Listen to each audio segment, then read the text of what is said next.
it's Mrs. McKelvy, back again with another wonderful story for today. This one is the fourth reading in our series of 5 different chapter books that we're reading excerpts from. And on Friday, I'll be asking my students to choose which book we'd like to hear in its entirety. This book is by an author named Louisa May Alcott, and she wrote a very famous book called Little Women. As a matter of fact, it was recently made into a new movie. You may have seen it advertised on TV. Well, she also wrote another book called Little Men, and that's the book we're going to read from today.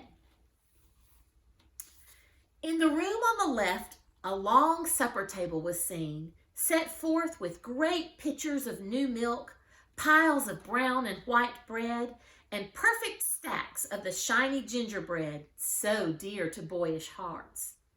A flavor of toast was in the air, also suggestions of baked apples, very tantalizing to one hungry little nose and stomach. The hall, however, presented the most inviting prospect of all, for a brisk game of tag was going on in the upper entry. One landing was devoted to marbles, the other to checkers, while the stairs were occupied by a boy reading, a girl singing a lullaby to her doll, 2 puppies, a kitten, and a constant succession of small boys sliding down the banisters to the great detriment of their clothes and danger to their limbs. So absorbed did Nat become in this exciting race that he ventured farther and farther out of his corner. And when one very lively boy came down so swiftly that he could not stop himself but fell off the banisters with a crash, Nat forgot himself, ran up to the fallen rider, expecting to find him half dead. The boy, however, only winked rapidly for a second, then lay calmly looking up at the new face with a surprised, "Hello." "Hello," returned Nat, not knowing what else to say, and thinking that form of reply both brief and easy. "Are you a new boy?" asked the recumbent youth without stirring. "Don't know yet." "What's your name?" "Nat Blake." "Mine's Tommy Bangs. Come up and have a go, will you?" And Tommy got up on his legs like one suddenly remembering the duties of hospitality. "Guess I won't till I see whether I'm going to stay or not," returned Nat, feeling the desire to stay increase every moment. "I say, Demi, here's a new one. Come and see to him." And the lively Tommy returned to his sport with unabated relish. At his call, the boy reading on the stairs looked up with a pair of big brown eyes, and after an instant pause, as if a little shy, he put the book under his arm and came soberly down to greet the newcomer, who found something very attractive in the pleasant face of this slender, mild-eyed boy.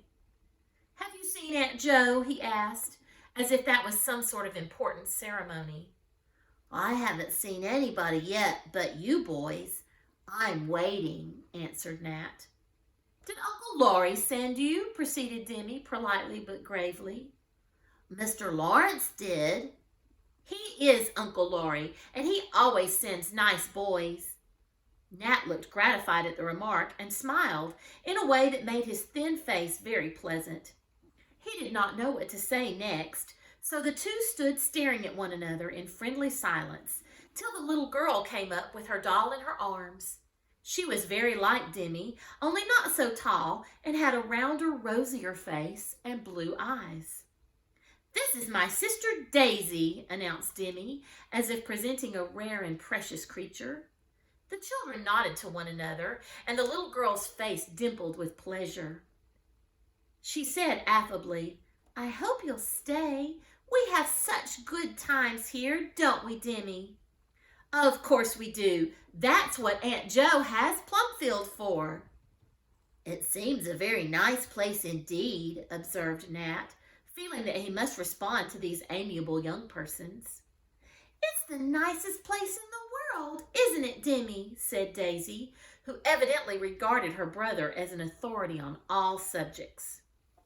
"No, I think Greenland, where the icebergs and seals are, is more interesting. But I'm fond of Plumfield. It's a very nice place to be in, returned Demi, who was interested just now in a book on Greenland. He was about to offer to show Nat the pictures and explain them when the servant returned, saying with a nod toward the parlor door, "All right, you are to stop." "I'm glad. Now come to Aunt Jo." And Daisy took him by the hand with a pretty protecting air which made Nat feel at home all at once. Demi returned to his beloved book while his sister led the newcomer into a back room where a stout gentleman was frolicking with two little boys on the sofa, and a thin lady was just finishing the letter which she seemed to have been rereading. "Here he is, Auntie," cried Daisy. "So, this is my new boy. I'm glad to see you, my dear, and I hope you'll be happy here," said the lady, drawing him to her and stroking back the hair from his forehead with a kind hand and a motherly look, which made Nat's lonely little heart yearn toward her.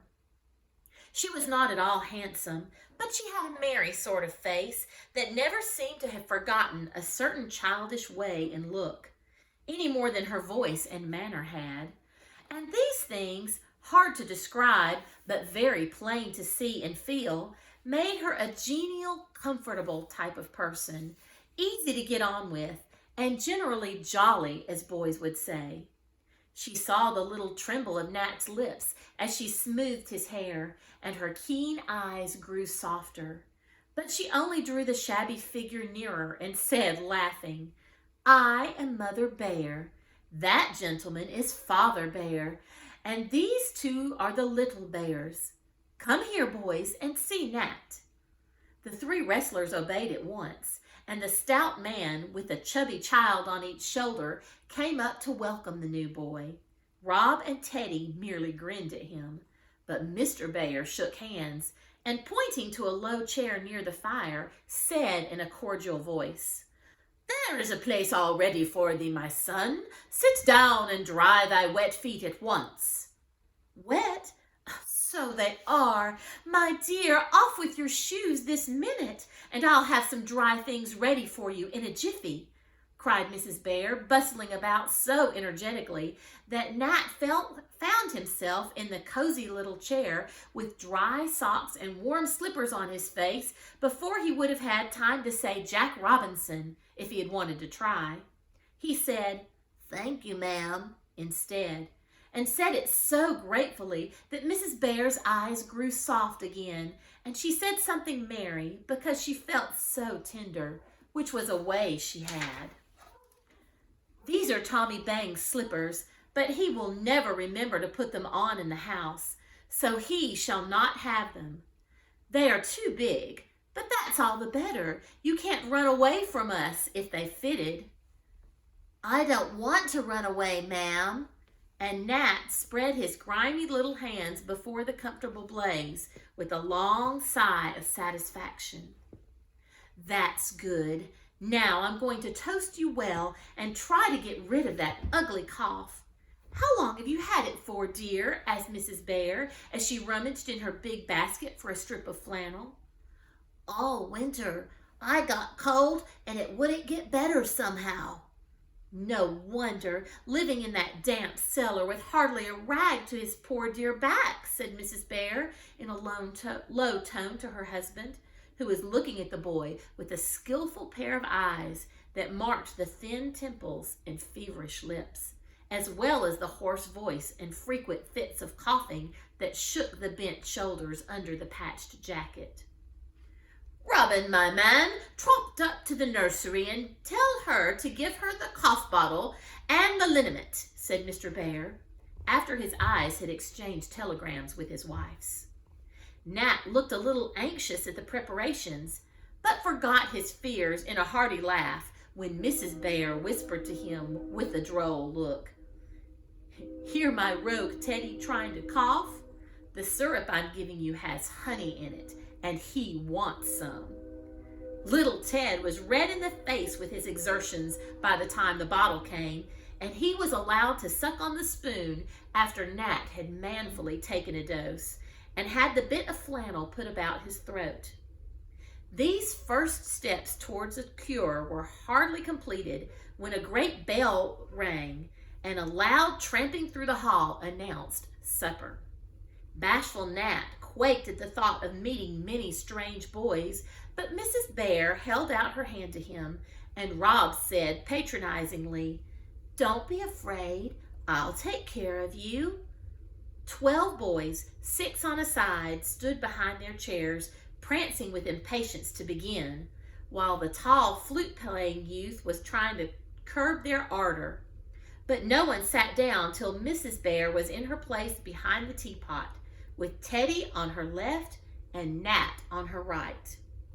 "This is our new boy, Nat Blake. After supper, you can say, 'How do you do?' Gently, boys, gently." And that's where we're going to stop this reading. As we were reading the story, I noticed several different words that were really interesting and words not often used in children's books these days. They're really advanced words. So I wanted to show them to you again and challenge you to see if you can find out what these words mean. The first one is gratified. Then amiable. This word was used to describe the brother and sister, Daisy and Demi. Then the next word, repressed. And utterly. Patronizingly. Rogue. Liniment. Yearn.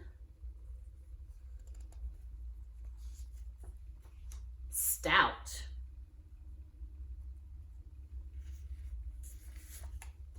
Jovial.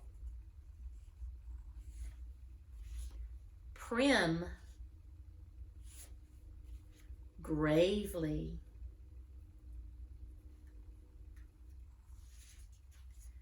Recumbent. Rendered.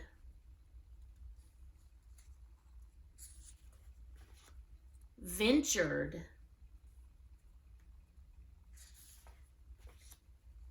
Detriment. And tantalizing. I'm going to post all of these words in the notes on our YouTube video so you can go back and see them and look at them again. I would love it if you would find out what some of these words mean, the ones that you find most interesting, and maybe write your own story using those words. So I think there were about 20 words in what I shared with you. It would be really interesting if you could write a story and use 10 of them in your story. There was one more thing that I thought was really interesting in the story, a phrase or an expression that we don't use very often. They said, "as quick as Jack Robinson." And I thought that might be a really interesting thing that you could go and research and find out, what does that phrase mean? Where did it come from? And what time period? Because it's a phrase that's got started many, many years ago. And so why don't you go and Google that phrase, "as quick as Jack Robinson," or "before you could say Jack Robinson," sometimes is how it's used. So those are the extra activities that I have for you today. That's all for this reading. I'll see you next time. Bye-bye.